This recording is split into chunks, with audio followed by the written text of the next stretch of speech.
Welcome to my channel Think Happy Be Happy. The Magic Faraway Tree. Chapter 7. Mr. Change-About and the Enchanter. Everyone stared at Mr. Change-About. At least, as he was the only person in the room, they thought that was who it must be. He got up and came towards them.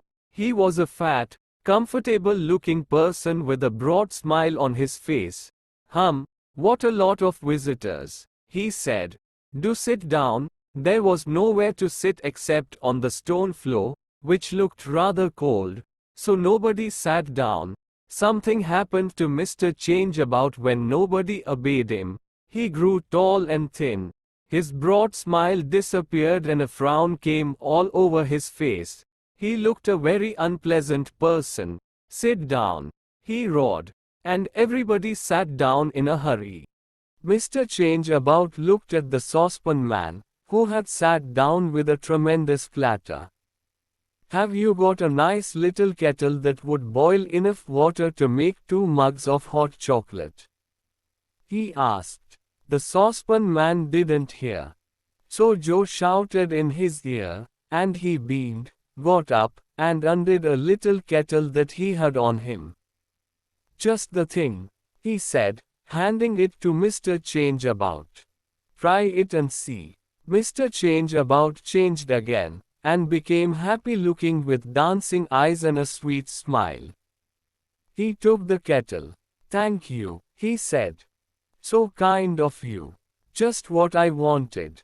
How much is it? Nothing at all, said the saucepan man. A present for you. Well, allow me to hand round some chocolate to you all in return for such a nice present, said Mr. Change-About, and he fetched an enormous box of chocolates from a cupboard. Everybody was pleased. Trick looked carefully into the box when his turn came. His hand stretched out for the very biggest chocolate of all. Mr. Change-About at once changed again and flew into a rage. He became thin and mean-looking, his nose shot out long, and his eyes grew small. Bad boy, greedy boy, he shouted. You shan't have any of my chocolates now. Horrible, greedy children. And at once all the chocolates changed into little hard stones. Beth had hers in her mouth, and she spat it out at once. The others looked disgusted. The old saucepan man gave a yell. I've swallowed mine and now I suppose I've got a stone inside me. Oh, you nasty Mr. Change-About. I'll show you what I think of your chocolates. And to everyone's surprise, saucepan rushed at Mr. Change-About, knocked his box of chocolates all over the room, and began to shake him hard. Rattle, rattle, shake, shake. Gosh! How the old saucepan man shook Mr. Change-About, and Mr. Change-About tried to shake saucepan back, but what was the good of that? Saucepan was so covered in pots and pans that nobody could possibly shake him about without hurting themselves. Clang, clatter, clang, clatter, clash. The kettles and saucepans made an enormous noise, and everyone began to laugh, because really saucepan looked too funny for words, dancing about on the floor, pushing and shaking Mr. Change-About. Mr. Change-About suddenly got very big and fierce looking, but old saucepan didn't seem to mind at all. He just went on shaking and pushing at him, and shouted. The bigger you are, the more there is to punish. So then Mr. Change-About got very small as a mouse, and ran squealing across the floor in fright. Quick as lightning, saucepan picked him up, popped him into a kettle, and put the lid on. Oh, saucepan, whatever will you do next? Said Joe, wiping tears of laughter from his eyes. I've never seen such a funny sight in my life. Be careful Mr. Change-About doesn't squeeze out of the spout. I'll stuff it with paper, said saucepan, tearing some from the box of chocolates. Now he's secure. Well, what do we do next? We'd better get out of here, said Joe, standing up. He turned towards the doorway, but what was this? There was no doorway and no door. Only a wall of rock that ran all round the underground room now. Oh no! How do we get out? Said Joe, puzzled. This is a very magic kind of place. There's no window, of course, because we are underground, said Rick. What are we going to do? Fire. It looks pretty. What about the chimney? Asked Franny, running to the big. Perhaps we could put the fire out and climb up. Well, that looks like our only chance of getting out of here, said Joe. He looked round for some water to put out the fire. He saw a water pump by the wall and went to it. He put a bucket underneath and pumped the handle up and down. The water was bright green, and soon filled the bucket. Joe threw it on the fire. It made a terrific sizzling noise and went out at once, puffing clouds of green smoke into the room. Joe stepped onto the dead fire and looked up the chimney. There's an iron ladder going right up. He called in excitement. Come on. We'll get dirty, but we can't help that. Hurry, before any more mysterious things happen. He went up the ladder. It was hot from the heat of the fire, but grew colder the higher he went.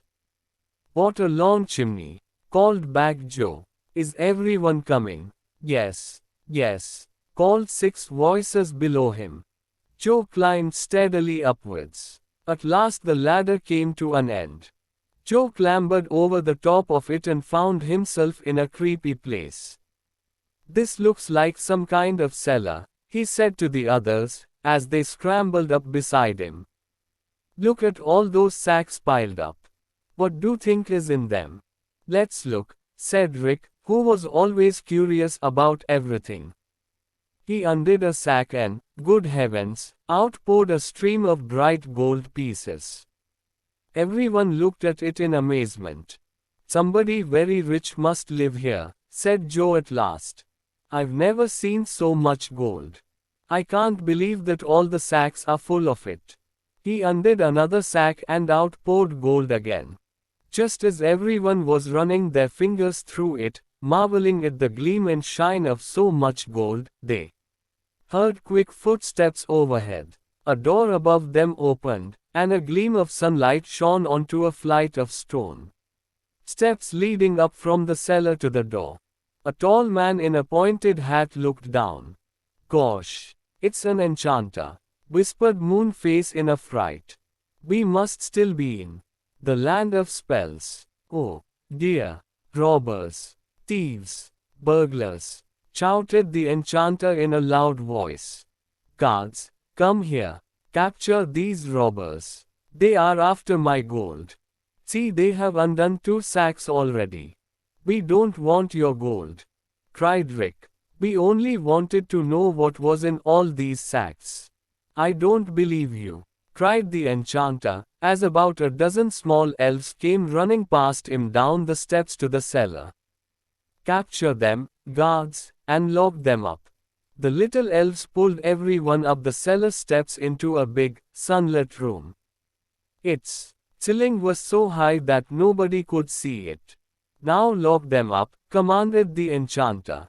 Moonface suddenly snatched a kettle from saucepan and snapped the string that tied it to him. He went towards the enchanter fearlessly. Wait, he cried, much to the surprise of all the others, wait before you do this foolish thing. I am an enchanter, too, and in this kettle I have Mr. Change-About. Yes, he is a prisoner there. And let me tell you this, that if you dare to lock me up, I'll put you into this kettle, too, with Mr. Change-About. From the kettle came a small, squealing voice. Set me free, enchanter, set me free. Oh, do set me free. The enchanter turned quite pale. He knew it was Mr. Change-About's voice. This is most peculiar, he said. How did you capture Mr. Change-About? He is a very powerful person, and a great friend of mine. Oh, I'm not going to tell you what magic I used, said Moonface boldly. Now are you going to let us go, or shall I put you into this kettle, too? I'll let you go, said the enchanter, and he waved them all towards a door at the end of the room.